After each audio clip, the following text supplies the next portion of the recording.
হাজী শরীয়তুল্লাহ, আল্লাহ তুমি তাকে শিবচর থেকে গোটা ভারতবর্ষে নেতৃত্ব দেওয়ার তৌফিক দিয়েছো। আমি আরেকবার এই শিবচর থেকে আরেকটি ডাক দিতে চাই, যেটা শুধু ভারতবর্ষ না, যেটা গোটা পৃথিবী ছড়িয়ে পড়বে। অনেকে মনে করতে পারে যে আমরা তো সরকারি দল গঠন করছি। আমি তাকে বলবো, তোমরা সরকারি দল গঠন করছো ভালো কথা, কোনো সমস্যা নাই। সরকারি দল গঠন করছো দেখে কি তোমার সরকার তোমারে অন্যায় করতে কইছে? সরকারি দল গঠন হয়েছে বইলা কি জাতীয় সংসদ থেকে তোমাকে চাঁদাবাজি করার পারমিশন দিয়েছে? তোমরা নেতাগিরি করবা এখানে। তোমাদের নেতা মনে করো মাননীয় আমাদের প্রাইম মিনিস্টার তারেক রহমান তোমারে চিনবে না, সংসদে দাঁড়ায় কথা বললে সে আমারে চিনবে।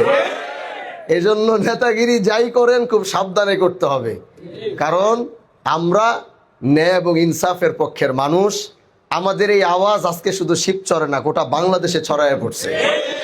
আমাদের এই আওয়াজ, আল্লাহ পাক এই কথাটাই আমি আমার নির্বাচনী বক্তব্যে বলেছিলাম যে হাজী শরীয়তুল্লাহ, আল্লাহ তুমি তাকে শিবচর থেকে গোটা ভারতবর্ষে নেতৃত্ব দেওয়ার তৌফিক দিয়েছো। আমি আমার বক্তব্যে বলেছিলাম, পিছনে নোট করবেন, এই কথাগুলো হয়তো রয়ে গেছে। আমি সেদিন দাঁড়িয়ে বলেছিলাম আমি আরেকবার এই শিবচর থেকে আরেকটি ডাক দিতে চাই, যেটা শুধু ভারতবর্ষ না, যেটা গোটা পৃথিবী ছড়িয়ে পড়বে।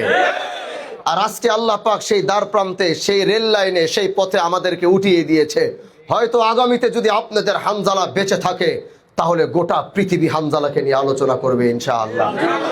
এজন্য আমি আপনাদের সাথে কাঁধে কাঁধ মিলিয়ে সাথে থেকে চলতে চাই, আপনাদের পাশে থেকে চলতে চাই। আমি এরকম কোনো এমপি হতে চাই না। আমি আগেই বলেছি, আমি সেই এমপি হতে চাই না যে এমপি জনগণকে দূর থেকে হাত দেখিয়ে চলে যাবে, মাসের পর মাস তার জনগণের সাথে সম্পর্ক থাকবে না, এলাকার সাথে সম্পর্ক থাকবে না, হুট করে একবার আসবে চলে যাবে। এরকম এমপি হতে আসেনি। আপনাদের সাথে পাশে থেকেই যেন সব সময় চলতে পারি, জীবনের শেষ নিঃশ্বাস যেন এই মাটিতেই ত্যাগ করতে পারি, আপনাদের পাশেই যেন থাকতে পারি। আল্লাহ যেন সেই তৌফিক দান করে।